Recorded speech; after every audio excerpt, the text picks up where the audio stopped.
नमस्कार. प्रार्थनेने आपण सुरुवात करूया. शुका सारिखे पूर्ण वैराग्य जाचे, वशिष्ठा परी ज्ञान योगेश्वराचे, कवी वाल्मिका सारिखा मान्य ऐसा, नमस्कार माझा सद्गुरु रामदासा. जय जय रघुवीर समर्थ.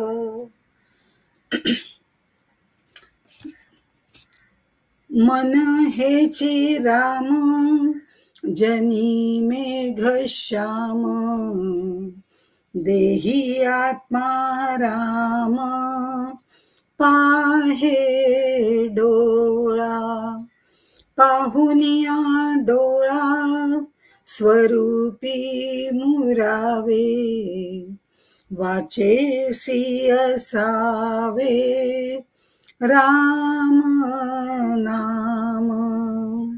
जय जय रघुवीर समर्थ. आज आपण ब्रह्मनिरूपण या समासाला सुरुवात करणार आहोत. यामध्ये 36 ओव्या आहेत. पहिल्या भागामध्ये म्हणजे या ओव्यांचे जर आपण 2 भाग केले, त्यातल्या पहिल्या भागामध्ये आत्मस्वरूपाचं वर्णन केलेलं आहे, परब्रह्माचं वर्णन केलेलं आहे, अंतरात्म्याचं वर्णन केलेलं आहे. आणि दुसऱ्या भागामध्ये मायेचा सर्वसामान्य प्रापंचिक माणसांवर जो प्रभाव आहे तो प्रभाव वर्णन केलेला आहे. नाशिवंत जे जे काही आहे ते सगळं तू टाकून दे असं सांगताना मागच्या ह्याच्यात समर्थ असे म्हणले होते, कशाचीही तू आशा धरू नकोस, नाही तर तुला असं वाटेल एवढं तरी माझ्याजवळ ठेवून घेतो, तसा आळकेपणा तू करू नकोस. कशाचीच आशा धरू नकोस, कशातही गुंतून जाऊ नकोस. म्हणजे हे ते माया निरूपणात सांगतात. तसंच आत्ता सुद्धा आपल्याला तेच सांगतायत की कोणत्याही प्रकारचा संग तू आहे तो ठेवू नकोस, कारण संग हा नाशिवंत असतो. त्यामुळे तू आधी मुळामध्ये संग निसंगातीत हो, ते महत्वाचं आहे. संगातून सुद्धा बाहेर पड आणि निसंग हो आणि त्यातनंही बाहेर पड. म्हणून ते आपल्याला इथे सुरुवात करताना असं सांगतात, संगती तुका नाशिवंत, सांडून राहावे निवांत, एकपणाचाही अंत, झालिया समाधान श्रीराम, एकपणाचा उमस, काढिता त्रिपुटी सावकाश, होत आहे म्हणून ध्यास, एकपणाचा नको श्रीराम. जीवाच्या ठिकाणी मनासहित 11 इंद्रिय आहेत. 5 कर्मेंद्रिय, 5 ज्ञानेंद्रिय आणि 11वं मन. 11वं मन मोठं विचित्र आहे. ते म्हटलं तर इंद्रिय आहे, पण म्हटलं तर दिसत पण नाहीये. बाकीची इंद्रिय दिसतायत तरी किमान, जाणवतायत तरी किमान. मन जे ते जाणवतं पण दिसत नाही. पण या मनामुळेच खरं तर मी माझे तू तुझे हे द्वैत भाव निर्माण होतो. मीपणाची जाणीव सातत्याने वाढत राहते आणि बाह्य विषयांचा संग जडतो. बाह्य विषयांचा संग म्हणजे विषयाचा संग, शब्द स्पर्श रूप रस गंध, हे 5 विषय जे आहेत हे आपल्याला त्याच्यामध्ये गुंतवून टाकतात. त्या विषयांच्या आसक्तीमध्ये आपण गुंतून जातो आणि ते सगळे विषय जे आहेत ते निर्माण झालेले आहेत. जे जे उपजे ते नाशे, त्याप्रमाणे हे सगळे विषय जे आहेत ते नाशिवंत आहेत. मग जे नाशिवंत आहे तेच तर तुम्हाला देऊन टाकायचं आहे ना. मग त्याचाही संग ठेवू नको, ते सगळं तुम्हाला देऊन टाक. आता ह्यामध्ये मनोनिग्रह आणि इंद्रिय निग्रह या 2 गोष्टींनी आपल्याला शम आणि दम ज्याला म्हणतात आपण, तर ते त्यांनी आपल्याला हे सगळं करता येतं. इंद्रियांचा निग्रह करावा लागतो एखादी गोष्ट नाही करणार म्हणून. तसंच मनाचा निग्रह करावा लागतो. इंद्रियांपेक्षा सुद्धा मनाचा निग्रह जास्त महत्वाचा असतो. कारण मन इंद्रियांना सतत ढोसत राहतं, करणार ते करणं काही बिघडत नाही असं ते सारखं सांगत राहतं. आणि त्याचा परिणाम म्हणून इंद्रिय आपोआप त्याचं मनाचं ऐकतात आणि कार्य करतात. म्हणून मनोनिग्रह हा श्रेष्ठ आहे, पण त्याच्या जोडीला इंद्रिय निग्रह असणंही तेवढंच महत्वाचं आहे. आणि मग हे काय आहे, तर याच्यामध्ये खरं म्हणजे असं म्हटलं जातं की ते मी संग सोडला. इथं मी राहतोच ना, मी संग सोडला. मी आता अगदी असं ठरवलंय की आता सिनेमा बिनेमाला काही जायचं नाही, आता परमार्थ मार्गाला लागायचं असं मी ठरवते आणि मी कुठल्याही सिनेमाला जात नाही. असं मी उदाहरण म्हणून सांगते, कारण एखाद्याला मी थिएटरमध्ये भेटेन सुद्धा. अजून मी सोडला नाही, पण उदाहरण म्हणून सांगते की सिनेमा मी अजिबात पाहणार नाही. कारण सिनेमा म्हणजे कालच उदाहरण दिलंय, सिनेमाला जाणं वेगळं आणि दासबोध प्रवचनाला किंवा पारायणाला बसणं वेगळं. अविद्या आणि सद्विद्या याच्या दृष्टिकोनातून ते दिलं होतं. पण जेव्हा हे मी सोडते, मी सिनेमाला जाणार नाही म्हणते, त्यावेळेला मी का जात नाही, कशासाठी जात नाही, आता ही अनेक उत्तर आहेत. आता मला दिसतच नाही नीट खरं म्हणजे, किंवा तो जो गोंगाट होतो ना तोच ऐकवत नाही, म्हणून मी ते सोडलेलं आहे. का कुठल्या दृष्टिकोनातनं हा संघ सोडलाय, का मला आता होतच नाही जाणं आणि 3 तास बसणं, म्हणून मी तो संघ सोडलाय. म्हणजे आता होतच नाही म्हणून त्याग करणं वेगळं, डायबेटीस झालाय म्हणून साखर सोडणं वेगळं आणि मनापासून सोडणं वेगळं. म्हणून मनोनिग्रह महत्वाचा आहे. मनापासून मी ठरवलं तर मी त्याच्यातच आनंदी असे, नको नको मी नाही येते, मग तुम्ही पाहून या, हे मनापासून पाहिजे. संघ सोडताना सुद्धा आपला मी राहतो, असं कालही आपलं बोलणं झालं होतं. हे मी संघ सगळा सोडायला हळूहळू सुरुवात केली, पण मी सोडला, मी सोडला, मी सोडला, हा मी जो आहे ना तो सतत म्याव म्याव करत राहतो. त्या मीपणाचा सुद्धा संघ सोडला पाहिजे. मीपणाचा अंत म्हणजे एकांत, एकपणाचा अंत. जे मी सारखं सारखं दोषा लावते ना, की मी सोडलं, मी सोडलं, मी आता कशात नाही, मी आता कशात नाही. मग लोकांनी विचारचं, अगं बाई कसं सोडलं, काय सोडलं, हे आपण काल बघितलं. मग ह्या सगळ्या ह्याच्यात जो मी असं सोडलं, मी तसं सोडलं, तुम्ही असं करा, हा उपदेश सुरू होतो. ह्या मीचाच संघ आधी सोडायला पाहिजे. त्यावेळेला तो एकपणाचा संघ सोडला म्हणजे एकांत असतो. समर्थ लोकांतात राहून एकांत सेवन करत असत, असं म्हटलं जातं. हे वाक्य अगदी दिसपिट झाल्यासारखं प्रत्येक जण वापरतं, पण त्याची मागची भूमिका काय आहे ते महत्वाचं आहे. लोकांतात राहायचंय, लोकांसाठी कार्य करायचंय, देशकार्य, देवकार्य सगळं करायचंय, पण तरी सुद्धा एकांतात राहायचंय.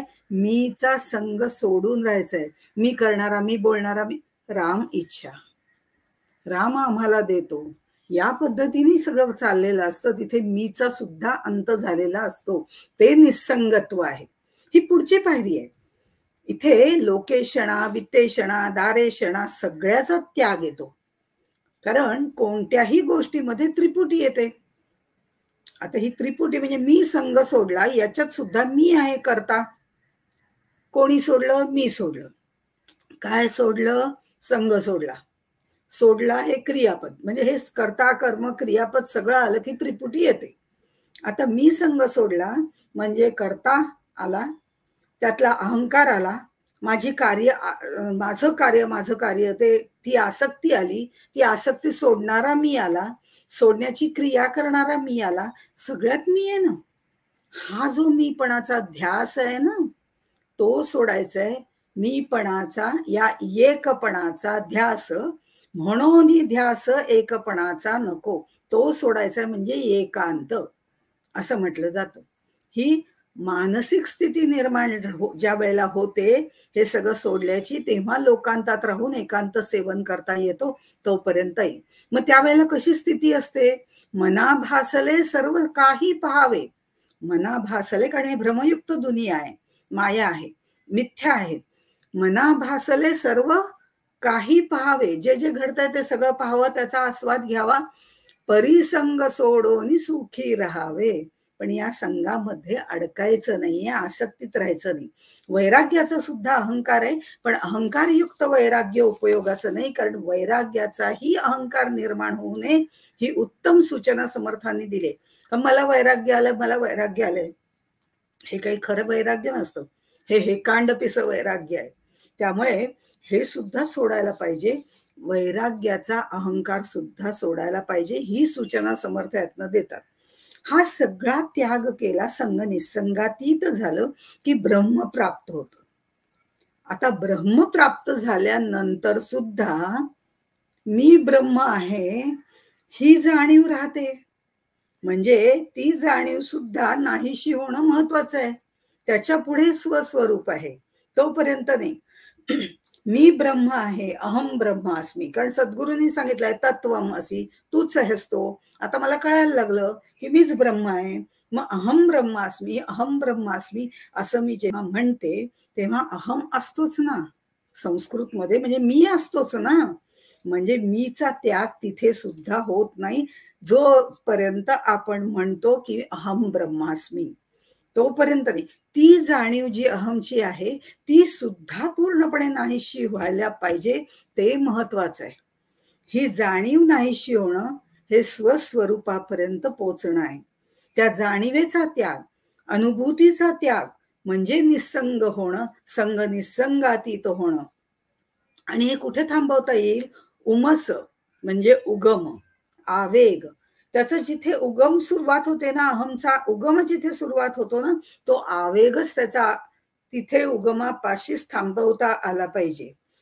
दुसरं काल आपण बघितलं होतं की देह तादात्म्य ज्या वेळेला येतं, देह तादात्म्यामुळे आपल्याला परब्रह्म भेटत नाही. हे देह तादात्म्य काही उपयोगाचं नाही. कारण तादात्म्य आणि एकरूपत्व ह्याच्यात फरक आहे. आदरणीय वरदानंद ते असा एक उच्चार करतात, असं उदाहरण देतात की आपण मारुती असतो, त्या मारुतीला शेंदूर लेपन करत असतो, एकावर एक लेप देत असतो. आणि हे लेप ज्या वेळेला आपण देतो त्यावेळेला काही वर्षांनी ते लेप दिलेलं कवच जे असतं ते त्याच्याच भाराने गळून पडतं. मग म्हणतात ना ते शेंदूर ते कवच बाहेर आलंय, कोणाला खरं दर्शन घ्यायचं असेल तर घ्या. आतापर्यंत होतं ते कवच त्याच्यावरचं होतं, तो जो लेप होता शेंदूर लावून लावून पुट चढवून चढवून जे झालेलं होतं, दिसायला तो मारुती सारखाच होता. पण तरी सुद्धा आपल्याच भाराने तो पडून जातो आणि ते कवच वेगळं होतं, ते लिंपलेलं असतं, ते बाजूला होतं. आपल्याला मात्र जेव्हा आतापर्यंत आपण दर्शन घेत असतो त्यावेळेला ते पूर्ण एकरूपच झालेलं दिसतं, कारण आपण त्यालाच मारुती मानतो. पण हे कवच पडतं त्यावेळेला लक्षात येतं की हे एकरूपत्व नाही, ते त्याच्याशी झालेलं तादात्म्य होतं. हे एकरूपत्व नाही, कारण ते बाजूला पडलं ना. एकरूपत्व झाल्यानंतर कोण कोणापासून विलग होणार? दूध आणि साखर एकत्र मिसळल्यानंतर आता मला सगळी अगदी पूर्ण मिसळली, काही वेगळी दिसतच नाही साखर. मग आता मला वेगळं करून दाखवा, तर कसं दाखवणार? त्यातनं काढताच येणार नाही. म्हणजे एकरूपत्व आणि तादात्म्य याच्यात फरक आहे. मी म्हणजे देह हे पक्क मनाशी घट्ट बांधून ठेवलेलं असतं. अशा वेळेला मी माझ्या मनाला समजावून हे निसंगातीत व्हावं लागतं. आणि हे मी म्हणजे देह हे जेव्हा मी घट्ट मनाशी धरून ठेवते तेव्हा आपलं उदाहरण आपण बघूया. डायबिटीस आहे एखाद्या पेशंटला, प्रचंड डायबिटीस आहे आणि त्याच्या पायाला जखम झाली. आतापर्यंत आयुष्यभर तो हेच सांगत होता, हा माझा पाय आणि माझे पाय म्हणजे एकदम विचारू नका, मी 5 किलोमीटर फिरून येतो, मी अमक्या गडावर जातो, मी तमक्या गडावर जातो, माझे पाय एकदम दणकट आहे. इतकं माझे पाय हे सगळे देह तादात्म्य आहे. हळूहळू डायबिटीस झाल्यानंतर पायाला जखम होते आणि डॉक्टर सांगतात आता पाय कापावा लागेल बरं. अरे अच्छा, माझा पाय, हे तादात्म्य होतं ना इतके दिवस, पण आता तो म्हणतो हो का, नाही कापला तर तो माझा पाय आहे. अरे म्हणे मरशील बाबा, पाय कापला तर तू जिवंत तरी राहशील. म्हटल्याबरोबर आम्ही म्हणतो कापून टाका, काही हरकत नाही, कारण जीव तो वाचतोय. हे देह तादात्म्य आहे. मग आता कुठे गेलं देह तादात्म्य की जे पाय माझा आहे, पाय माझा आहे, असा आहे तसा आहे. आता तो बाधक ठरल्यानंतर आपोआपच त्याला आम्ही दूर जातो. एकरूपत्वामध्ये ती भावना नाही. एकरूपता आणि तादात्म्य ह्याच्यात हा फरक आहे. त्यामुळे एकरूपत्व ज्या वेळेला येतं त्यावेळेला तिथे वेगळं अस्तित्वच राहत नाही. अहमची जाणीवच नष्ट होऊन जाते. एक तू एक तू एक तू विठ्ठला, मज विण तू मज दे रे राम. मी नाहीच, तूच आहेस. मज विण तू मज दे रे राम, हे चौपदीमध्ये मागणं मागितलेलं आहे समर्थांनी. ही जी भावना निर्माण होते ना, तो खरा म्हणजे एकरूपत्वाचा भाग आहे. इथे त्या एकपणाचा जो उगम झालेला होता ना, तो उगमच बंद करून टाकलेला आहे. मीपणाचा उगमच बंद केलेला आहे. नदी ज्या वेळेला सागराला एकरूप होते, तेव्हा आम्ही नदी असते तोपर्यंत म्हणतो ही नदी काय खळखळ वाहते, ती नदी काय अगदी शांत वाहते, हे वर्णन करतो. त्या नदीचं पाणी गोड आहे बरं, ते थोडस मचूळ आहे बरं. म्हणजे ह्या सगळे तिचे जे गुण असतात, ती जेव्हा एकरूप होते सागराशी, त्यावेळेला ते काहीही राहत नाही. त्या सागरामधनं हे नदीचं पाणी आणि हे सागराचं पाणी वेगळंच करता येत नाही. विभक्तताच नसते, ते एकरूपत्व असतं. विभक्तताच नाही, ते वेगळं करूच शकत नाही. मग पुढे हे म्हणतात, समर्थ असं म्हणतात, तो मी आत्मा हा ऐसा हे तू, हे नाशिवंत टाकी तू, उन्मनी अवस्थेचा प्रांतू, ते तुझे स्वरूप श्रीराम. उन्मनी अवस्थेचा प्रांतू, ते तुझे स्वरूप, ही खरी गूढार्थाची ओवी आहे आणि ही सगळ्यात महत्वाची ओवी आहे. पूर्ण आत्मारामाची उन्मनी अवस्थेचा प्रांतू, ते तुझे स्वरूप. कारण संग निसंग झाले, पुढे गेल्यानंतर मी ब्रह्म आहे, मीच आत्मा आहे, मीच अंतरात्मा आहे, मीच आत्माराम आहे, मीच ब्रह्म आहे, ही जाणीव राहते. ही मी पण आहे ना, ते राहतं. म्हणजे इतके वर्ष देह तादात्म्य होतं, त्यावेळेला मी म्हणत होते अहम देहोस्मी, हा माझा देह आहे. आता ते देह गेला, ती भावना गेली, पण तिथे ब्रह्म आलं ना, अहम ब्रह्मास्मी. पण अहम आणि अस्मी आहे ना, म्हणजे ही अहम अस्मीची भावना तिथे आहेच आहे. आणि तुर्या अवस्थेपर्यंत ही भावना असते. मी ब्रह्म आहे ही अवस्था, तुर्या अवस्थेपर्यंत ही भावना असते. म्हणून तुर्या अवस्था ही सुद्धा द्वैताचीच अवस्था आहे. हे त्याच्यामध्ये मी ब्रह्म आहे, मी ब्रह्म दर्शन घेतोय, त्रिपुटी येते तिथपर्यंत. ह्या साऱ्या चित्तवृत्तींसह, जाणीवेसह मन जेव्हा ब्रह्मामध्ये विलीन होतं, तेव्हा ती उन्मनी अवस्था असते.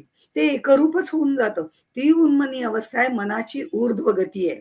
उद म्हणजे ऊर्ध्व, वरती, आणि मनस म्हणजे मन. उद मन जे होतं ते उन्मन होतं. उन्मन होणं म्हणजे ही पूर्णावस्था आहे. मांडुक्य उपनिषदामध्ये ज्या 4 अवस्था सांगितलेल्या आहेत, जागृती, स्वप्न, सुषुप्ती, तुर्या, इतरही ग्रंथांमधनं सांगितलेल्या आहेत. यातल्या ज्या पहिल्या 3 अवस्था आहेत, जागृती, स्वप्न, सुषुप्ती, ह्या अज्ञानाच्या आहेत. पण तुर्य अवस्था ज्ञानाची निश्चितच आहे. पण तरीही समर्थ दासबोधात म्हणतात, जाणे ब्रह्म जाणे माया, ते एक जाणावी तुर्या, सर्व जाणे म्हणूनिया, सर्व साक्षिणी श्रीराम. तुर्या अवस्थेमध्ये म्हणजे माया आणि ब्रह्म, आपण जरा जरा प्रॅक्टिकल घेऊया, की माया आणि ब्रह्म अशा आपण 2 गोष्टी धरल्या, तर त्या 2 गोष्टींच्या मध्ये जर एखादी लाईन आखली, तर त्या लाईनवर उभा असणारा हा तुर्या अवस्थेत असतो. म्हणजे ही बॉर्डर लाईन, इकडनं इकडे ब्रह्माची संपते, इकडनं इकडे मायेची संपते, ती जी मधली लाईन आहे ही तुर्या अवस्थेची आहे. तुर्या अवस्थेमध्ये असताना मी इकडे पाहिलं तर मला ब्रह्म दिसतं, आणि मी इकडे पाहिलं तर मला माया दिसते. म्हणजे माझी सूक्ष्म जाणीव जी अनुभव घ्यायची आहे की अहम ब्रह्मास्मीची, ही जाणीव जर ओसरली तर मी पुन्हा मायेमध्ये येतो. ती अवस्था संपली की या अवस्थेमध्ये जाता येतं, मायाही अनुभवता येते आणि तुर्या अवस्थेमध्ये ब्रह्मही अनुभवता येतं.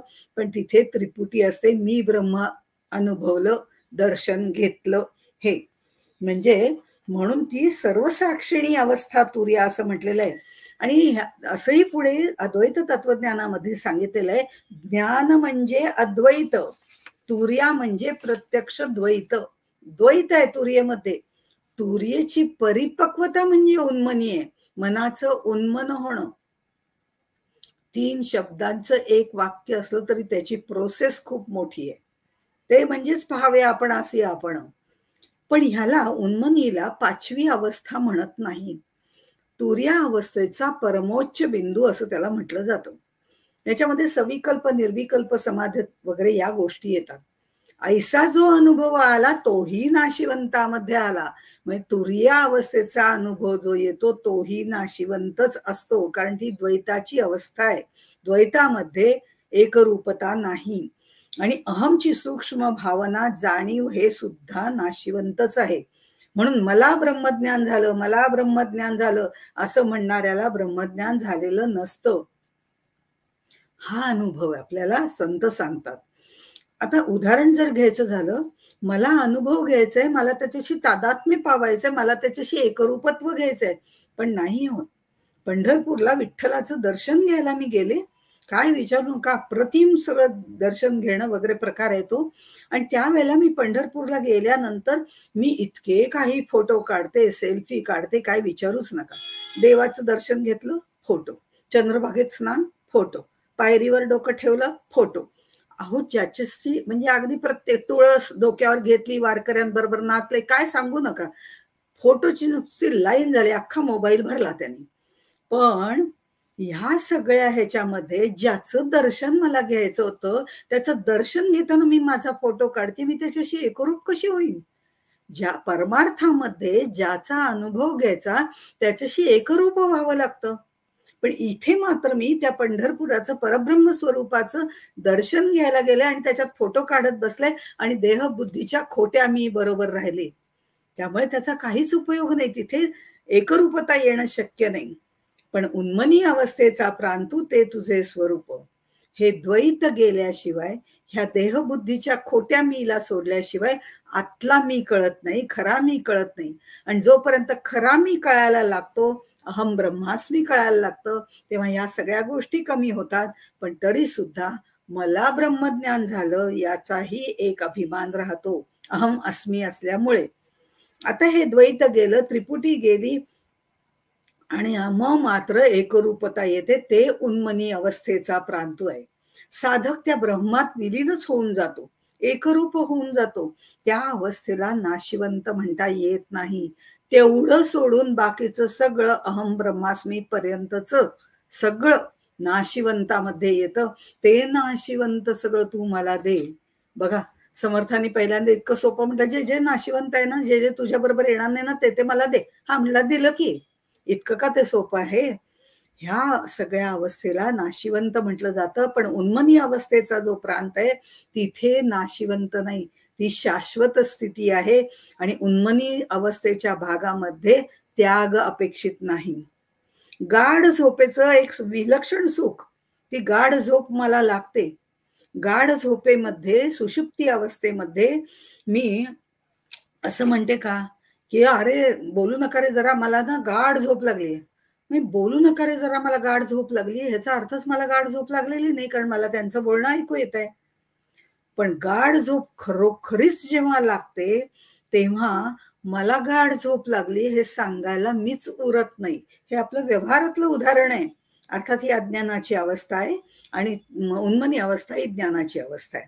हा फरक नक्कीच आहे, पण आपल्याला हे पटतं म्हणून सांगावंसं वाटतं, की त्या गाढ झोपेमध्ये मला कळत पण नाही मी कोण आहे, स्त्री आहे का पुरुष आहे, शेजारी सर्प आहे का सुंदरी आहे, काहीच कळत नाही. मग हे मला गाढ झोप लागल्यानंतर अंतर्बाह्य मला काहीच कळत नाही, मी एकरूपच होऊन जाते त्या झोपेशी. हे गाढ झोप लागलेली आहे. आणि मी दुसऱ्या दिवशी म्हणते की अरे बापरे, असं झालं का, मला अगदी गाढ झोप लागली होती. म्हणजे मला त्यावेळेला काहीच कळलं नाही, बाहेरचंही नाही आणि आतलंही नाही आणि कुठलंच नाही. हे एकरूपत्व आहे. कारण माझं मी वेगळेपण राहिलंच नव्हतं त्यावेळेला. पण मला गाढ झोप लागली होती हे सांगणारा कोण आहे? ते जे आतमध्ये आत्मतत्व बसलेलं आहे, अंतरात्मा बसलेला आहे, आत्मा राम बसलेला आहे, तो जागाच होता ना. तो साक्षी रूपाने बघत होता की तुला गाढ झोप लागलीये, आतलं तुझं सगळं रक्ताभिसरण, पचन शक्ती आहे मी सगळं सांभाळायला. अशा पद्धतीने ते. आणि म्हणून ते म्हणतात, अनुभवा वेगळा राहिला तो तू आत्मा. ह्या अनुभव घेताना एकरूप व्हावं लागतं. आणि एकरूप झाल्यानंतर मी अनुभव घेते ही भावनाच राहत नाही. म्हणून अनुभव घेताना अनुभव सांगता येत नाही आणि अनुभव पूर्ण झाल्यानंतर आपण पुन्हा येतो तेव्हा तो सांगता येतो, तोपर्यंत तो सांगता येत नाही. अनुभव घेताना अनुभव घेणारा कधीही आपला अनुभव सांगू शकत नाही. ती खरी शाश्वत अवस्था आहे. पण तिथपर्यंत जाण्याच्या सर्व अवस्था ज्या आहेत त्या नाशिवंत स्वरूपामध्ये येतात. म्हणून ते म्हणतात की अरे तुला किती पारेरा देऊ, पारेरा म्हणजे किती उदाहरणं देऊ याच्यासाठी, हे सगळं पाल्हाळ जेवढं लावू तेवढं लागणार आहे. त्यामुळे ते काही देण्यात अर्थ नाहीये. मग कसं आहे, सुषुप्ती वना माझी निद्रिस्त व्हावे, सुषुप्ती वना माझी निद्रिस्त व्हावे, उशाशी प्रभूचे मऊ पाय घ्यावे, उशाशी प्रभूचे मऊ पाय घ्यावे, दिशांचा महापट्ट ओढून घ्यावा, प्रभाते मनी रामचिंतित जावा. सुषुप्ती वनामध्ये म्हणजे शांत एकांतामध्ये राहावं, प्रभूचं नामस्मरण करावं, पण ते नामस्मरण करताना त्याच्याशी एकरूप व्हायचंय. दिशांचा महापट्ट पांघरून घ्यायची आवश्यकता नाही, ह्या 10 दिशाच तुझं पांघरुण आहे. प्रभाते मनी रामचिंतित जावा, त्याला सकाळी सकाळी आठवत जा. त्याचं कारण जेव्हा आपण सकाळी ह्या गोष्टी आठवतो त्यावेळेला आपोआपच दिवसभर त्या आपल्या स्मरणात राहतात. असं सगळं करून सांगितल्यानंतर देह तादात्म्य आणि देव तादात्म्य याच्यामध्ये फरक आहे. तसा तुर्या अवस्था आणि उन्मनी अवस्था या दोन्हीमध्ये फरक आहे. त्या उन्मनी अवस्थेचा जो प्रांत आहे तो खरा आहे, बाकी सर्व नाशिवंत आहे. आणि मग तिथे गेल्यानंतर आपल्याला भेटणारं जे आहे ते आत्मतत्व आहे. पण त्या आत्मतत्वाचं कितीही शाब्दिक वर्णन केलं तरी ते परिपूर्ण वर्णन करता येत नाही. म्हणून तरी सुद्धा तुला समजण्यासाठी, म्हणजे शिष्याला समजण्यासाठी सद्गुरु त्याचंही वर्णन करतात. कारण तुला माहितीच नसलं तर तू ओळखणार तरी कसं, तर तुला साधारण शाब्दिक रूप सांगून ठेवतो, पण ते वर्णन अपुरं आहे, कारण ते अवर्णनीय आहे. त्याचं वर्णन करताना ते असं म्हणतात, जे बहुदुरीच्या दुरी, जे निकटची जवळी अंतरी, दुरी आणि अभ्यंतरी संदेहची नाही. ते स्वरूप निर्मल आहे. पाप पुण्य त्रिगुण हा मल त्याला कसला नाही. ईशावास्य उपनिषदामध्ये त्याला अपापविध असं म्हटलेलं आहे. काही किलमिश नाही, भेसळ नाही, काही नाही, शुद्ध विमल ब्रह्म, निघोट, परिपूर्ण. किती शब्द वापरायत तरी पण ते पुरेसे पडत नाही. अंतिम ध्येय आपलं ते आहे ज्याला आपण लास्ट डेस्टिनेशन असं म्हणतो. स्थूल संदर्भाने त्या परब्रह्माचं वर्णन करता येतं. स्थूल ब्रह्मवस्तू दूरही आहे, जवळही आहे. उपनिषदात सुद्धा ईशावास्य असंच म्हटलेलं आहे, तद एजती तद न एजती, तद दूरे तद अंतिके. म्हणजे ते जवळही आहे, ते दूरही आहे, जे आत्ता समर्थांनी याच्यामध्ये सांगितलंय. ईश्वराची जी व्यापकता आहे ती सांगितलेली आहे. ते तत्व जे आहे ना, ते तत्व खूप दूर आहे असं काही जण म्हणतात. पण काही जण म्हणतात नाही नाही, ते आपल्या आतच आहे, ते दूर कुठे आहे, निकटच आहे. खूप दूरही नाही, खूप जवळही नाही. परब्रह्माचं हेच तर विशेषत्व आहे. कारण खूप दूरची गोष्ट आम्हाला दिसत नाही आणि परब्रह्म आम्हाला दिसत नाही, म्हणून आम्ही म्हणतो ते खूप दूर आहे. अहो, पण एखादी गोष्ट खूप जवळ असली ना तरी सुद्धा आपल्याला दिसत नाही, आणि ते आपल्या आतच आहे, हे देहबुद्धीच्या आवरणाच्या आतमध्ये आहे, तेही आम्हाला दिसत नाही. म्हणून ते म्हणतात ते जवळही नाही आणि ते दूरही नाही. मग नक्की कसं आहे, ते आम्हाला दिसत का नाही?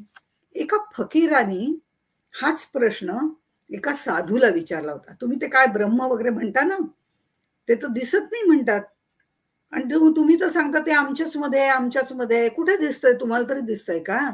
असं त्याने विचारल्यावर त्या साधूने त्या फकीराला म्हटलं, तुम्ही डोळ्यामध्ये सुरमा घालता का हो? हो म्हणजे काय, आम्ही नेहमी तो सुरमा घालतो. तर त्यावेळेला तो म्हणला, तो घालतात ते आहे का तुमच्याकडे आत्ता? आहे ना म्हणे. ती त्याची एक विशिष्ट काडी असते, ती काडी त्या बाटलीमध्ये बुडवायची असते, मग तो सुरमा लावायचा असतो, अशी ती पद्धत आहे. मग तो ती काडी घेतो, ती बाटलीमध्ये बुडवतो आणि हातावर हातामध्ये ती काडी घेतो आणि त्या फकीराला म्हणतो, दिसतोय का तुम्हाला सुरमा? हो म्हणे, तू आत्ता ते घेतलास ना बाटलीतनं काढून वगैरे, मला दिसला म्हणे. मग हा म्हणे, दिसतोय का, दिसतोय का, असं करत जवळ नेतो आणि नंतर म्हणतो, मी घालतो तुम्हाला सुरमा. आणि त्यांनी त्याला सुरमा घातला आणि आता दिसतोय का? अरे तो आता डोळ्यात गेला, आता कसा दिसणार, म्हणजे माझाच मला कसा पाहता येणार? असं त्यावेळेला काही आरसे वगैरे नव्हते तेव्हाची गोष्ट. तर त्यामुळे तो म्हणजे इतक्या जवळ आल्यानंतर तुम्हाला तो दिसत नाही. खरं तर तो देहाच्या बाहेर आहे, तरी दिसत नाहीये. आमचा तो देहाच्या आत आहे, तो आम्हाला कसा दिसावा? त्याच्यासाठी साधना करावी लागते, त्याच्याशी एकरूप व्हावं लागतं. अशा तऱ्हेने त्यांनी ते पटवून दिलं.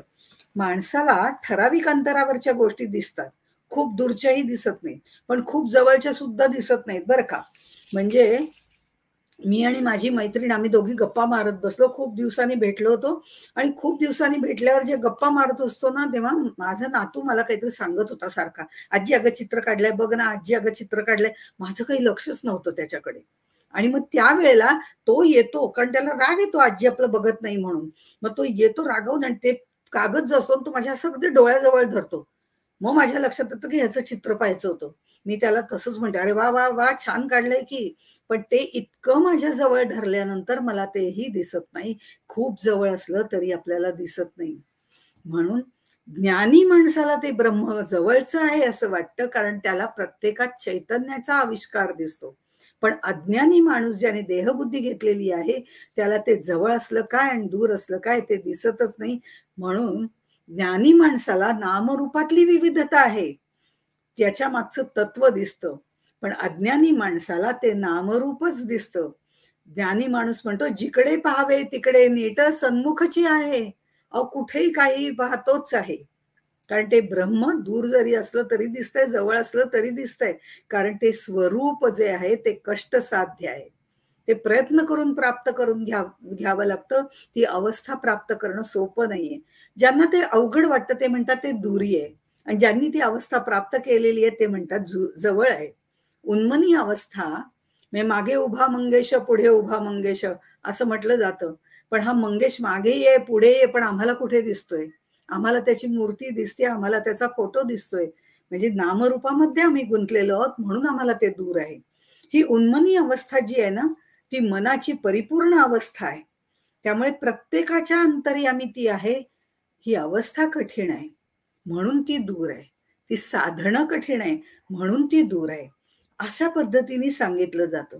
मायेचा संग जडला म्हणजे दूर जवळ हा सगळा भेदभाव निर्माण होतो. द्वैत भाव येतो.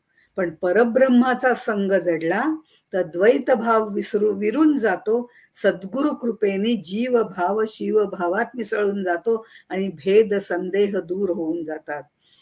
ह्याचंच वर्णन करताना परब्रह्माचं पुढे त्यांनी असं वर्णन केलेलं आहे. हे सगळं भूमा आहे, सर्वव्यापी आहे, सगळ्यात मोठ्यात मोठं आहे. भूमा म्हणजे विशाल. कारण हे तत्व सर्वव्यापी आहे, त्यामुळे ते सगळ्यात आहे. सच्चिद आनंद स्वरूपाने सर्वत्र व्याप्त आहे. ते मुंगीपासून ते अगदी मोठ्या मोठ्या गोष्टींना व्याप्त करून राहिलेलं आहे. आणि ते स्वाभाविकपणे राहिलेलं आहे, त्यामुळे ते आम्हाला जाणवत नाही. जे स्वाभाविकपणे सामान्यपणे असतं ना, ते आपल्याला जाणवत नाही. मी काय म्हणते ते लक्षात घ्या. स्वाभाविकपणे जे असतं ते आपल्याला जाणवत नाही सहजपणे. आमचं पचन चालू आहे, आम्हाला जाणवत नाही. आमचा श्वासोच्छ्वास चालू आहे, आम्हाला जाणवत नाही. आम्हाला जाणवत नाही. मला असं नाही सांगावं लागत, "अहो जरा 1-2 मिनिटं थांबा, मी जरा श्वास घेते आणि मग तुमच्याशी बोलते." नाही सांगावं लागत.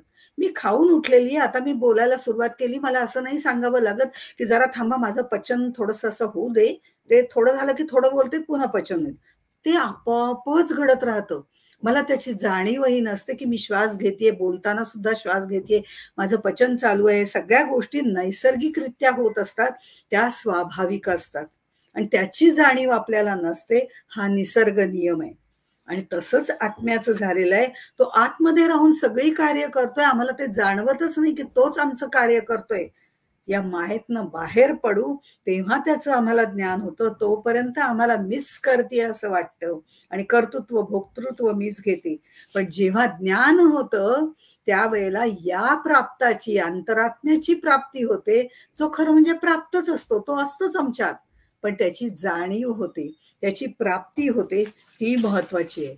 आणि म्हणूनच जे सकळामध्ये परिनिराळे अलिप्तपणे, तर सगळ्यामध्ये भरून आहे, पण तरी सुद्धा कोणाला ओळखू येत नाही. आणि त्याची स्वतःची वेगळी आयडेंटिटी आहे. म्हणजे तेच आपल्या बरोबर आहेच आहे, अंतर्बाह्य सगळीकडे भरलेलं आहे, पण तरी ते स्वतंत्रच आहे, सगळ्याला भरून पुरून उरलेलं आहे, वेगळं अस्तित्व आहे त्याचं. आदरणीय किशोरजी व्यास हे त्याच्याबद्दल उदाहरण देतात की बाहेर गावून परदेशातून मुलगा आला की तो आल्यावरती आपल्या बहिणीला प्रेमाने भेटतो, त्याचा भाऊ असतो त्याला तो जवळ घेतो, त्याला नम्रतेने त्याचा हात हातामध्ये घेऊन दाबतो, त्याच्याच मुलाला तो वात्सल्य भावाने उचलून घेतो, आई वडिलांना श्रद्धेने नमस्कार करतो. मागून तिथनं बायको येते, तिच्याकडे प्रणय भावनेने कटाक्ष टाकतो. व्यक्ती तीच आहे, त्या प्रत्येकाला त्यांनी स्पर्श केलाय, पण त्या स्पर्शातली भावना वेगळी आहे, पण व्यक्ती तीच आहे. तो कुणाचा भाऊ आहे, कुणाचा पती आहे, कुणाचा मुलगा आहे, कुणाचा पिता आहे, पण असं सगळं करून सुद्धा त्याची स्वतःची आयडेंटिटी वेगळीच आहे. तसं परब्रह्माचं आहे. जे हाले ना चाले, जे बोले ना डोले, हे जसं सांगितले तसंच त्यांनी सांगितले. जे आकाश सबाह्य भरले, आकाश जेथे मुराले, ही सगळी उदाहरणं दिलेली आहेत. हाले ना डोळे म्हणजे त्याला हलायला डोलायला काही जागाच नाहीये ना. रीता ठाव या राघवे वीण नाही. आपल्याला हालचाल करायची असेल तर जागा तर पाहिजे की नाही, स्पेस, अंतराळ, ते नाहीच आहे. चराचरात तो भरलेला आणि खचखचून भरलेला आहे. रीता ठाव या राघवे वीण नाही म्हटल्यानंतर त्याला हलायला डुलायला बोलायला जागाच नाहीये. इतकं सूक्ष्मात सूक्ष्म आणि भूमात भूमा असं ते आहे. असं हे परब्रह्म आहे. ते चळे ना ढळे, अग्नीमध्ये ना जळे. आता ही ओवी जर बघितली तर गीतेशी खूप साधर्म्य दाखवणारी ओवी आहे. नैनम छिंदन्ति शस्त्राणि नैनम दहति पावका. मग हे जे आहे ना, याला कोणीच काही करू शकत नाही, ते एकदम वेगळं आहे.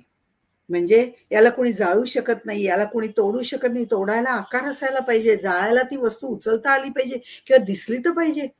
हे दिसतही नाही, जाणवतही नाही, बोलतही नाही, हलतही नाही, डुलतही नाही, पण तरीही हे आहेच आहे, हे निश्चित आहे. आणि हे सगळ्याला सामावून घेणार आहे, सगळ्याला सामावून घेणार आहे. उत्पत्ती त्याची जशी झालेली आहे की आपण नेहमी म्हणतो पृथ्वी आप तेज वायू आकाश. आकाशातून वायूची उत्पत्ती झाली, वायूमधनं अग्नीची उत्पत्ती झाली, अग्नीमधून पाण्याची उत्पत्ती झाली, पाण्यातून पृथ्वीची उत्पत्ती झाली. पण विलय होताना सुद्धा ज्यातातून जे निर्माण झालं त्याच्यातच ते विलय पावतं. पृथ्वी पाण्यामध्ये, पाणी अग्नीमध्ये, अग्नी वायूमध्ये, वायू आकाशामध्ये. पण आकाशाला ह्या परब्रह्मानी आपल्या कवेमध्ये घेतलेलं आहे. त्यामुळे असं त्यांनी म्हटलेलं आहे, जयास कोणीच नाही ना चोरू जाता चोरवे ना. कारण काय आहे, ह्याला कोणी नेऊ शकत नाही, ह्याला कोणी चोरून नेऊ म्हटलं तरी शक्य नाही. 5 ज्ञानेंद्रिय मन यांनी आपल्याला ब्रह्मज्ञान होत नाही, कारण मानसिक चोरी करणं पण याची शक्य नाही, कारण मन तिथपर्यंत पोहोचूच शकत नाही. त्याला आकार नाही म्हणून वस्तू म्हणून चोरी करता येत नाही, त्याला साधा स्पर्श करता येत नाही हो. त्याचा सुगंध घेऊ म्हटलं तर त्याला गंधही नाही, त्याची झीज झाली का तर त्याला विकारही नाही. म्हणजे घडणे मोडणे ह्या सगळ्या ह्याच्यातनं ते दूर आहे, त्याला काहीच करता येते. अव्यक्त निराकार नाही ज्या आकार, जेथोनी चराचर त्याची भजे, हरिपाठामध्ये म्हटलेलं आहे. म्हणजे असं हे सगळं ब्रह्म आहे, जे ज्ञानचक्षी लक्षिले ठाय जाय, जेथे आकार भस्मोनी जाय. 15व्या ओवीमध्ये म्हटले. इथे ज्ञानचक्षु आणि चर्मचक्षु यातला फरक सांगितलेला आहे. जे ज्ञानचक्षी लक्षिले ठाव जाये, जेथे आकार भस्मोनी जाये. हे चर्मचक्षुच्या मर्यादा असतात, डोळ्यांच्या मर्यादा असतात, आपल्याला माहिती आहे. पण ज्ञानरूपी जो डोळा आहे, ज्ञानचक्षु ज्याला म्हटले जातात, ते सगळीकडचं सगळं पाहू शकतो. पण तरी सुद्धा या ज्ञानचक्षुमध्ये ज्ञान येतं आणि ते ज्ञानाच्याही पलीकडे आहे, म्हणून ज्ञानचक्षुनी सुद्धा तिथपर्यंत जात नाही. ज्ञान विज्ञानाच्या पलीकडे ते आहे. ज्ञान विज्ञान दोन्ही मुराले. हे सगळं जेव्हा मुरून जाईल, काहीच उरणार नाही, तेव्हा त्याचं ज्ञान होतं, असं त्यांनी सांगितलं. त्याचं आपल्याला एकरूपता घेता येते. अन्नमय कोश, प्राणमय कोश, मनोमय कोश, विज्ञानमय कोश, हे सगळ्यांचा निराश करून आपल्याला त्या आत्मबुद्धीपर्यंत जावं लागतं. अज्ञान नष्ट करून ज्ञान प्राप्त करून ज्ञानही पुढे, तो येणारा अनुभवही पुढे विरून जावं लागतो. म्हणजे चर्मचक्षुनी तर समजण्यासारखं नाहीच, इंद्रिय अगोचर आहे. त्यामुळे हे तर दूरच राहिलं. आणि म्हणून समर्थ त्या शिष्याला असं म्हणतात अरे बोलिणे तितुके व्यर्थ जाते, परी बोलता बोलता प्रत्यया येते, अनुभव सोडिता ते आपण होई जे श्रीराम. इथे तुला सांगू तेवढं कमी आहे, त्याचं वर्णन करू तेवढं कमी आहे, कारण ते अवर्णनीय आहे. पण तुला काही गोष्टी सांगितल्यात, बोलणे तितुके व्यर्थ जाते. जे मी आता बोललोय ते सगळं व्यर्थ आहे, कारण त्याचं वर्णनच मी करू शकत नाही. पण बोलता बोलता मी तुला सांगतोय त्याचा प्रत्यय तर तुला येईलच की नाही. पण तो प्रत्यय आल्यानंतर त्याचा अनुभव जरी तुला आला अहम ब्रह्मास्मीचा, तरी तो अनुभवही त्याग करावा लागतो. मग जे उरतं 82 तत्वाचा निराश केल्यानंतर जे उरतं ते आत्मतत्व आहे. त्यामुळे बोलणे तितुके व्यर्थ जाते, हे आत्म्याच्या परब्रह्माचं स्वरूप शब्दांनी वर्णन करता येण्यासारखं नाहीच आहे. आणि त्याचा अनुभव पण घेता येत नाही. अनुभव घेतो त्यावेळेला आपण त्याच्याशी एकरूप झालेलो असतो, त्या मी अनुभव घेतो हे तरी कुठे कळते. त्यामुळे ह्या काही गोष्टी आपल्याला सांगाव्या लागतात. त्या तुझ्या चित्ताला जेव्हा भिडतील ना, तेव्हा तुला ब्रह्म म्हणजे काय हे थोडंफार समजेल. आणि मग त्यांनी असं म्हटलंय, माया रूप मूळ तयाचे, शोधिन म्हणता समाधान कैचे, मज लाभ झाला या सुखाचे, मूळ तुटे श्रीराम. ब्रह्माचा अनुभव हा मायेतील अनुभवांच्या पलीकडचा आहे. गंध आला, अष्टसात्विक भाव जागृत झाले, दर्शन मिळालं, असं काही काही लोक सांगतात, त्यांना ते अनुभव आलेले असतात. हे सगळे प्राथमिक अवस्थेतले अनुभव असतात. पण ते म्हणजे ब्रह्मानुभव नव्हे. तिथे पूर्ण समाधान नसतं, कारण तो अनुभव पुन्हा यावा अशी इच्छा राहते, आसक्ती असते. तिथे पूर्ण समाधान नसतं. अहो एकदा मी सुद्धा काय झालं, असे बरेच अनुभव अनेक लोकांना येतात. कायम आपण काहीतरी ऐकत असतो, अश्रुपात झाला, अंग कंप पावतं म्हणा, सुगंध येतो म्हणा. मी एकदा पूजा करत होते आमच्या घरामध्ये, सतत 2-3 दिवस पूजा करताना मला वाटलं वा काय छान पूजा झाली वगैरे, असं मला वाटलं बरं का. आणि मी उदबत्ती लावायला जायचं त्याच्या आधीच सुवास यायला लागला. आधीच सुवास यायला लागल्यानंतर मला वाटलं झालं बरं का, आपल्याला नक्की आता ब्रह्मज्ञान म्हणजे आता मला अगदी अनुभव येणारच आहे, असं मला वाटायला लागलं. मला सुगंध यायला लागला. मी 2 मिनिटं थांबले, तो वाढतच चालला सुगंध. एक दिवस तसं झालं, दुसऱ्या दिवशी तसं झालं. म्हटलं हा नक्कीच, 100% नक्की. आणि तिसऱ्या दिवशी माझ्या लक्षात आलं की मी घंटा उचलण्याच्या आधी घंटेचा आवाज आला आणि नंतर मी घंटा वाजवली. नंतर खाली आमच्या ज्या आजी राहतात त्या म्हणतात, तुमची माझी पूजेची वेळ एकच दिसतीये बरं का. माझी घंटा वाजल्यावर तरी तुमची वाजते, नाही तर तुमची वाजल्यावर माझी वाजते. म्हणजे तो खालचा सुगंध वरती येत होता हे मला कळलंच नाही. रामकृष्ण हरी. म्हणजे हे जी आहे हे आम्हाला उगीच भास होत असतात, ते खरं ब्रह्मस्वरूप नव्हे किंवा तो ब्रह्माचा अनुभव नव्हे. ते अष्टसात्विक भाव जागृत होणं, दर्शन होणं वगैरे होतात, लोकांना होतात. पण ते ब्रह्मदर्शन नव्हे हे त्यांनाही लक्षात येतं. आमच्यासारखे वेडे असतात ते उरळून जातात, बुरळून जातात. आमची एवढी साधनाच नाहीये. आम्हाला सुगंध येतो तो बाहेरचा येत असतो, बाहेरच्या खालच्याने लावलेल्या उदबत्तीचा सुगंध वरती येत असतो. चांगली उदबत्ती होती त्यांची म्हणून सुवास येत होता. पण मला वाटते की मला ब्रह्म अनुभवत आहे, ही सुद्धा एक प्रकारचा अहंकारच आहे. त्यामुळे इथे हा ब्रह्मानुभव नव्हे, तिथे पूर्ण समाधान आहे. ह्या बाकीच्या सगळ्या गोष्टीत मला दर्शन झाले, माझ्या अष्टसात्विक भाव जागृत झाले, बघा हे सगळं अशाश्वत आहे. हे सगळं मायेमध्ये येतं आणि मायेच्या गोष्टी तू सोडून टाक, हे समर्थ सांगतायत आपल्याला इथे. जेव्हा ब्रह्माचं ज्ञान होतं तेव्हा मला ज्ञान झालं ही जाणीवही त्याला राहत नाही.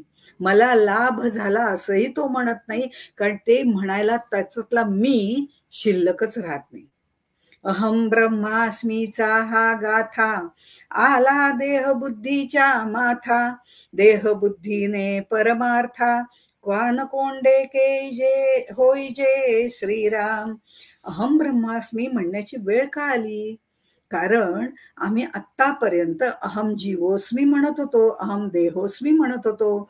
मी जीव आहे, मी देह आहे. आम्हाला जन्मापासून याची सवय झालेली आहे. मी अमकाय, मी तमकाय म्हणायची सवय.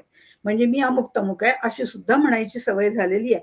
ह्या आमच्या भावना इतक्या काही प्रखर झालेल्या आहेत की मीची जाणीव मला सोडताच येत नाही. म्हणून सद्गुरू आपल्यासाठी सोय करतात. खरं ते सांगताना सांगतात, तत्वमसी, तू तोच आहेस. पण मी लगेच म्हणते अहम ब्रह्मास्मी, माझा मी काही मी सोडायला तयार होत नाही. भगवंत खरं म्हणजे आपल्याला वारंवार आठवण करून देत असतो जन्मापासून, पण आमच्या लक्षातच येत नाही. भगवंत जन्म झाल्याबरोबर म्हणतो की अरे बाबा तू म्हणाला होतास ना मी माझं नाव घेणार आहे, घे ना मग माझं नाव. तो म्हणतो अरे आत्ता कुठले नाम घेतो, हे बघ किती माझं कौतुक करतायत, मला जरा खेळू दे की, मला जरा बागडू दे की त्यांच्या बरोबर, असं म्हणतो. तरुण झाल्यानंतर तो म्हणतो अरे बरं झालं का तुझं ते बालपणाचं सगळं, पण आता तरुण झालंस ना, कळतंय ना तुला आता, आता तरी नाम घे माझं. तो म्हणतो नाही रे, या नोकरीच्या व्यापामध्ये कुठे जमतंय तुझं नाव घ्यायला, बायको बघ किती सुंदर आहे, दिवस रात्र सगळं मी बिझी असतो रे, मला नाही जमत नाव घ्यायला. म्हातारपण येतं शेवटी. म्हातारपण झाल्यानंतर उठवत नाही, बसवत नाही, राम राम म्हणता म्हणता तो लांब लांब जायला लागतो, कारण तोंडाचं बोळकं झालेलं असतं. आणि तिथेही तो नाही नाही नाही नाहीच म्हणत राहतो आणि आपली मान डोलावतच राहतो लहानपणापासून म्हातारपणापर्यंत. शेवटी मृत्यू त्याला गाठतो आणि लोक जे असतात ती त्याला तिरडीवरती ठेवतात. तिरडीवरती सगळं बांधलेलं असतं पण मान बांधलेली नसते बरं का. तर त्यामुळे तिरडीवरती जेव्हा लोक त्याला ठेवतात त्यावेळेला लोक म्हणतात राम बोलो भाई राम बोलो, अरे आता तरी म्हण. तो तिथेही नाही नाहीच म्हणत राहतो. इतका आम्ही आमच्या मीला चिकटलेलो असतो. मग ही अहमची सूक्ष्म भावना आमची पटकन जात नाही, आमचा मृत्यू सुद्धा होऊन जातो. पण प्रत्यक्ष ब्रह्मज्ञान होईल, सद्गुरूंची कृपा होईल, अविरत अशी परिश्रम घेऊन मेहनत घेऊन भक्ती केली जाईल, साधना केली जाईल आणि साधनेसह मन बुद्धी चित्त अहंकारांचं समर्पण केलं जाईल. त्याच वेळेला तो अहम गळून पडतो. अहम हा शब्द देहबुद्धीतून येतो म्हणून देहबुद्धीला तो कानकोंडा करतो. देहबुद्धी परमार्थाला कानकोंडी करते असं त्याने सांगितलेलं आहे. त्याला काही ऐकूच येत नाही असं. म्हणजे देहबुद्धी परमार्थापासून दूर नेते, ती परमार्थाला मारक असते. म्हणून देहबुद्धी टाकावी, ही मायेची उठा ठेवी. म्हणजे पहिल्यांदा जे सांगितलं होतं की आपल्याला अविद्या मायेकडनं सद्विद्या मायेकडे जायचंय, हा मायेचा खेळ आहे. आणि मी देह आहे ही विसंवादी माया आहे, तर मी ब्रह्म आहे ही निदान संवादी माया आहे, म्हणजे माया आहे. संवादी काय, ती ब्रह्माशी संवाद साधते. हळूहळू त्यातला मी गळून पडेल आणि आपोआपच आपल्याला जाता येईल. मायेच्याच आधाराने त्याच मायेपर्यंत जायचंय हे समर्थ आपल्याला सांगतात. मूळ मायेपर्यंत जायचंय. मग ही जी माया आहे तिचं उदाहरण देताना ते आपल्याला सांगतात, जैसा सारी पाट खेळती, सारी एकाच्या मागोन आणती, खेळो बैसता वाटून घेती, आपुल्याल्या श्रीराम. सारीपाटाचा डाव बरेच जणांना माहिती आहे, अजूनही खेळतात. हल्लीचा ल्युडो वगैरे काय म्हणतात तसं म्हणूया फार तर. पण हा जो सारीपाटाचा डाव आहे त्याच्यामध्ये सोंगट्या असतात, लाल पिवळ्या काळ्या वगैरे अशा पद्धतीच्या. हातात कवड्या असतात किंवा फासे असतात. त्या आपण जमिनीवर टाकतो, ते उलटे सुलटे पडतात. सोंगट्या प्रत्येक जण आपापलं वाटून घेतं, माझ्या लाल, माझ्या निळ्या, तुझ्या काळ्या, त्याच्या पिवळ्या वगैरे वगैरे. दान टाकायला जातो तेव्हा ते दान सुद्धा उलटं सुलटं पडतं. माझं एक 6चं पडलं, दुड्डी पडली का सखरेजा पडली, हे शब्द आहेत बरं का. ते 6 पडले का दुड्डी म्हणजे 2 पडले वगैरे वगैरे. मग कितीच दान पडलं. दान हाताने आम्हीच टाकतोय पण ते पडतं मात्र आमच्या प्रारब्धाप्रमाणे. हे प्रारब्धाप्रमाणे आपलं दान आपल्याला आयुष्यामध्ये मोजावं लागतं. इथे दुसऱ्याच्या सोंगट्या मारल्या की आम्हाला आनंद होतो, पण आमची सोंगटी मेली की आम्हाला दुःख होतं, कारण ती सोंगटी माझी असते. इथे मी माझं आलं, ही ममता आली, आसक्ती आली, बांधून ठेवलं आलं. मग माझी सोंगटी म्हटल्यावर मला दुःख होतं आणि दुसऱ्याची सोंगटी मेली की मला आनंद होतो. ह्या गोष्टी का होतात? कारण त्याच्यावरती माझी सत्ता झालेली असते. ही माझी. एकदा मी माझ्यात गुंतलं की त्याचं प्रेम दुःख सगळं आपल्याला भोगावं लागतं. वास्तविक पाहता सोंगट्या निर्जीव आहेत, कुठली मरतही नाही कुठली जगतही नाही. पण माझी सोंगटी म्हणून जेव्हा मी त्या 4 सोंगट्या माझ्या ह्याच्यात ठेवते पटावरती, लगेच त्या माझ्या होतात. मग ते मारलं की मला दुःख होतं. म्हणजे ही स्वामित्वाची भावना, ही ममत्वाची भावना निर्माण झाली. त्या सोंगट्या माझ्या आहेत म्हटल्यानंतर ती मेल्याची दुःख आणि जिंकल्याचा आनंद होतो. खरं तर फासे दान टाकतात तेही निर्जीवच असतात, पण ते खेळताना जर आपण रंगलेली लोक असतात त्याच्यात खेळणारी, त्यांचं जर आपण ऐकलं तर ते अशा हातात जेव्हा घोळवतात ते सोंगट्या किंवा फासे, त्यावेळेला ते म्हणतात, दे रे बाबा, दे, चल, 6 दे, 6 दे, 4 दे, 4ने ह्याची सोंगटी मरणार आहे, 4 दे, 4 दे, असं उठ. अरे कुठले दे, ते थोडेच जिवंत आहेत फासे. पण आम्ही त्याच्याशी हे फासे आता मी टाकणार आहे या भावनेत गुंतलेलं असतो. असं सुंदर उदाहरण समर्थांनी दिलेलं आहे. आणि आम्ही त्या निर्जीव अशा फास्यांजवळ हे दान दे, ते दान दे मागतो. आम्हाला परमेश्वराजवळ काय मागावं हे कळत नाही. गोंदवलेकर महाराज म्हणतात, केशर कस्तुरी घेऊन मी आलेलो आहे, पण लोक सगळे हिंगमिऱ्याचंच गिऱ्हाईक आहे, त्यांना तेच हवं असतं. सोंगट्यांचा खेळ सुरू झाला की सगळ्यांची कुरबुर ऐकू येते, चिडतात, भांडतात, सगळं होतं. मी माझं सुरू होतं.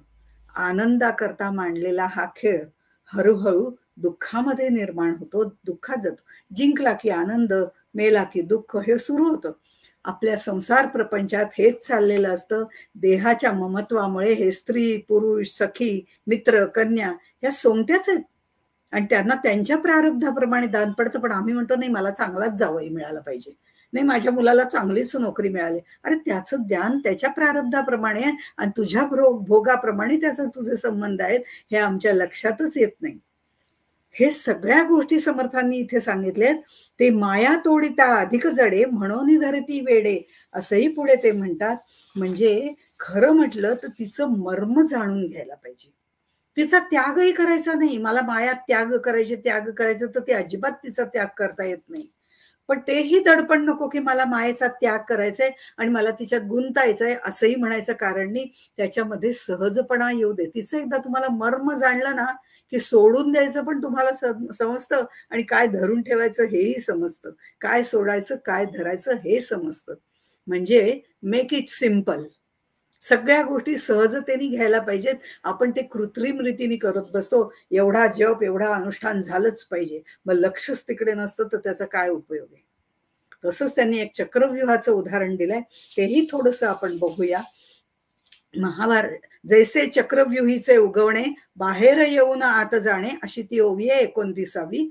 महाभारतामध्ये आचार्य द्रोण जे आहेत त्यांनी चक्रव्यूह रचला होता. अभिमन्यूला आत शिरण्याचं, द्रोणाचार्य ज्यांना म्हणतात, आचार्य द्रोण असं मी म्हटलं, द्रोणाचार्य म्हटलं की लक्षात येईल. त्यांनी हा चक्रव्यूह रचला होता. अभिमन्यूला आत शिरण्याचं माहिती होतं. तो मातेच्या उदरामध्ये होता आणि तिला ते कोण सांगत होते, त्यामुळे तिला कळलं होतं. नंतर तिला झोप लागली, त्यामुळे बाहेर कसं यायचं हे त्याला कळलं नाही, अशी ती कथानक आहे. आता आत जाण्याचं माहिती होतं पण बाहेर येण्याचं ज्ञान माहिती नव्हतं. चक्रव्यूहाचा भेद करताना ज्याप्रमाणे चक्राकार फिरावं लागतं, मायेच्या चक्रव्यूहात सुटण्यासाठी सुद्धा मायेच्याच आत राहून माईक साधनांनी मायेची निवृत्ती करावी लागते. त्या मायेबरोबरच फिरावं लागतं. मायेबरोबर फिरता फिरताच तिची निवृत्ती करावी लागते. ही जी निवृत्ती करायची आहे ती करताना कशी करणार असा आम्हाला प्रश्न येतो. पण हळूहळू तो उलगडा सद्गुरु कृपेने आपल्याला व्हायला लागतो, अध्यात्म ज्ञानाने आपल्याला व्हायला लागतो. भक्तियुक्त ज्ञानाची, सद्गुरु कृपेची आणि सद्गुरूंवरच्या श्रद्धेची त्याच्यासाठी आपल्याला जोड द्यावी लागते आणि मग या मायाच्या चक्रव्यूहातनं आपण बाहेर पडू शकतो. हे षड्रिपू जे आहेत ना, ते प्रत्येक टप्प्यावर त्या व्यूहामध्ये आम्हाला अडकवण्यासाठी बसलेलेच आहेत. पण त्यांचा निपात करून युक्तीने आपल्याला त्यातनं बाहेर पडावं लागतं. आणि ती युक्तीने कसं बाहेर पडावं लागतं त्याच्यासाठी समर्थ दृष्टांत देतात. का त्या कोकडियांच्या कडिया गुंतोनिया उगवाव्या. जादूगार जो असतो तो कड्यांचे खेळ खेळतो. गोल गोल अशा कड्या असतात त्याच्याकडे, भराभर असं करत तो त्या कड्या एकमेकांमध्ये असा गुंफत जातो आणि त्या गुंफल्यानंतर आपल्याला दाखवतो, बघा कशा घट्ट एकमेकात अडकलेल्या आहेत वगैरे. आणि मग त्या उलट्या सुलट्या काय करतो काही कळत नाही बा. ते करता करता एकेका ह्याच्यामधनं ती कडी बाहेर काढून फेकतो. तो म्हणतो, बघा गुंतवलेल्या सगळ्या कड्या उलट सुलट करून त्या मोकळ्या होऊन जातात. कड्यांच्या गुंत्यामधनं एकेका कडीला तो बाहेर काढत असतो. त्याप्रमाणे मायेतून सुटण्यासाठी माया ही काल्पनिक आहे हे आत्मानात्म विचार, विवेक विचार, सारासार विचार हे करून आपल्याला त्यातनं बाहेर पडावं लागतं. आणि सद्गुरू याचं आपल्याला मार्गदर्शन करतात. आणि म्हणूनच म्हटलं जातं, गुंतून गुंत्यात साऱ्या पाय माझा मोकळा. रंगुनी रंगात साळ्या रंग माझा वेगळा. म्हणजे सगळ्यात गुंतून राहायचंय, पण कशाच्याही आसक्तीमध्ये राहायचं नाही. सगळ्याची मजा लुटायची. एखाद्याने घर बांधलं की नंतर तिथे जाऊन म्हणायचं, अहो कसलं घर बांधलंय, आज ना उद्या ते पडणारच. म्हणेल तुम्ही येऊच नका याच्या पुढे आमच्याकडे. घर बांधलंय त्याचा आनंद तो व्यक्त करतोय. जा तिथे छान आहे म्हणा, पण अशी अपेक्षा करू नका त्याने एवढं सुंदर बांधलं मग मी का नाही बांधायचं. मी कर्ज घेईन, मी आव करीन, मी त्याव करीन, पण मी बांधेन. आसक्तीत गुंतू नका. त्याचा आनंद घ्या. कारण ही सर्व ब्रह्मांड भगवंतानी आनंदासाठी निर्माण केलेलं आहे. कारण आनंदाचं उगमस्थान तो आहे. आणि आपल्यातही तोच आनंद आहे. तो उपभोगता आला पाहिजे. पण त्याच्या आसक्तीत रमून चालणारे एक एक कडी हळूहळू मोकळी करावी लागते. कारण ही माया जी आहे ना, ती नाटकी आहे. ती आपल्याला आपल्या मीपणाच्या अस्तित्वामुळे गुंतवून ठेवते. तिचा संग आपल्याला सोडता येत नाही. हळूहळू या नाशिवंत गोष्टींचा संग सोडला की आपण त्या पाण्याच्या भोऱ्यात जर एखादा पडला, पाण्याला जेव्हा भोरा येतो त्यावेळेला त्याच्यात जर एखादा चुकून गेला तो त्या भोऱ्याबरोबर खाली खाली जातो. त्याला बाहेर येता येत नाही पटकन. तसं मीपणाच्या भोऱ्यामध्ये आपण अडकलो तर उपासकालाही नाही आणि साध्या प्रापंचिकालाही नाही, त्यातनं बाहेरच पडता येत नाही. कारण ही माया म्हणजे सृष्टी, तिला मिथ्या म्हणतात. ती डोळ्यांना दिसते म्हणून आम्हाला खरी वाटते, पण परब्रह्म दिसत नसलं तरी सत्य आहे. अनुभवामुळे ते आपल्याला जाणता येतं, पण अज्ञानामुळे ते आपल्याला अनुभवता येत नाही. ऐसे हे विपरीत वर्तले, असं हे मायेचं सगळं स्वरूप आहे. त्याच्यामध्ये गुंतून चालणार नाही. ती कडी एक एक मोकळी करत करत जायचंय. आणि मग पुढे समर्थ असं म्हणतात, एकी अनेक आटले, एकपणे अनेका सवे गेले, उपरी जे निसंग उरले, ते तुझे स्वरूप श्रीराम. ही सगळी मायेची विविधता आहे. पण नंतर ही माया सुद्धा त्याच्यातच विलीन होते. ही बाहेरची जी माया आहे, गुणक्षोभिणी माया, प्रकृती माया, अविद्या माया, ही सगळी माया एकात एक मिसळत जाते. जसं आपण पंचभूतांचं पाहिलं. आणि शेवटी ती सद्विद्या मायेपर्यंत येते, तिच्यात मिसळते आणि ती माया मूळ मायेमध्ये जाते. आणि मूळ माया ही परब्रह्माची दुसरी बाजू आहे. एकाच नाण्याच्या दोन बाजू आहेत. त्यामुळे त्या मूळ मायेमध्ये जेव्हा ती जाते, मग मात्र ती त्याच्याशी एकरूप होऊन जाते. ही जी मायेची विविधता ती आहे ना, ती सगळी विविधता हळूहळू दूर करायची. त्या कड्या सगळ्या सोडवत जायचे. आणि ह्या सोडवत जाता जाता आपल्याला त्या तत्वाची जाणीव व्हायला लागते. ही जेव्हा तत्वाची जाणीव होते, ती जाणीवही मुरून जाते. तीही कडी बाजूला जाते की मला ज्ञान झालंय. ती पण राहत नाही आणि माझ्यातला मी पण राहत नाही. हे दोन्हीही एकत्र होऊन बाजूला जातं. ती मीपणाची जाणीवही मुरून जाते.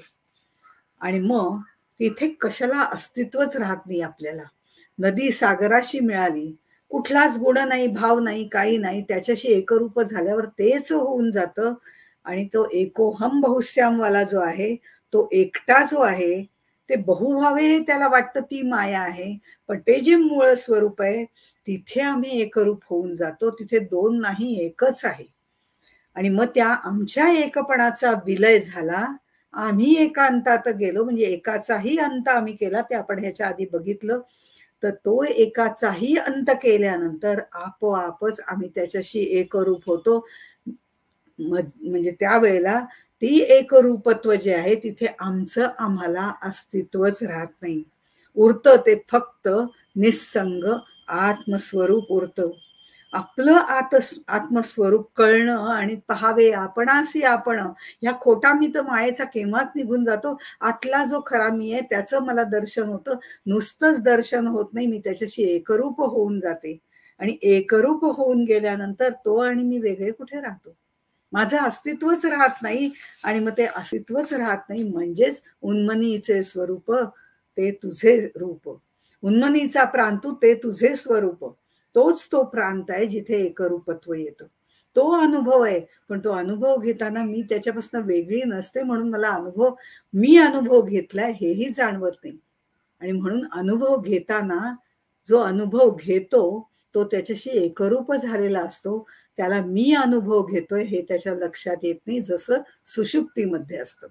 पण सुषुप्ती ही अज्ञानाची अवस्था आहे, पण इथे उन्मनी अवस्था ही ज्ञानाची अवस्था आहे. दोन्हीतलं साधर्म दाखवण्याकरता आपण त्याचं उदाहरण दिलं, पण ती अज्ञानाची अवस्था आहे. आणि मग जे उरतं ते तुझं निस्संग रूप उरतं आणि आपलं स्वस्वरूप आपल्याला कळतं. पहावे आपणासी आपण, या नाव ज्ञान. ते स्वरूप आपल्याला कळायला लागल्यानंतर मग आपण स्वरूपच होऊन जातो, तिथे अहमअस्मी राहत नाही. मग हे अहमअस्मी राहत नाही, आपल्याला हे निस्संग आत्मस्वरूप पाहायचंय. हे तुला पाहायचंय ना, मग या नाशिवंताचा सगळा नाश करून टाक, ते सगळं त्याग कर. मला द्यायचंय म्हणजे आलं, मला तरी घेऊन कुठे जायचंय, पण तुला जर असं वाटत असेल तुझ्याजवळ ठेवायला नको, तर ते मला दे, मी बघीन काय करायचं, ते मोडीत टाकायचं का काय करायचं, पण तू ते मला देऊन टाक, नाही तर त्याचा तू त्याग कर. हे समर्थांनी इथे आपल्याला सांगितलेलं आहे. मग त्याग कर म्हणताय, ते सगळं ठीक आहे हो, शिष्य विचारतोय, मग याच्यासाठी काय करावं लागतं? त्यावेळेलाच ते सांगतात की यासाठी आपल्याला साधन करावं लागतं. साधन चतुष्टय, साधन. साधन म्हणजे तरी काय करायचंय? शमदम वगैरे करायचंय का काय करायचंय? मग म्हणे ते सगळं मी तुला आता शांतपणे पुढच्या समासामध्ये सांगतो. आपल्याला साधन काय करायला हवं हे आपल्याला ते साधन निरूपण समासामध्ये सांगतात. ते आपण पुढच्या वेळेला पाहणार आहोत. तोपर्यंत आपण इथे थांबू. समर्थ असं म्हणतात, इति श्री आत्माराम सांगिजेल पुढचे साधन वर्म, जेणे भिन्नत्वाचा भ्रम तुटोन जाये श्रीराम. जय जय रघुवीर समर्थ.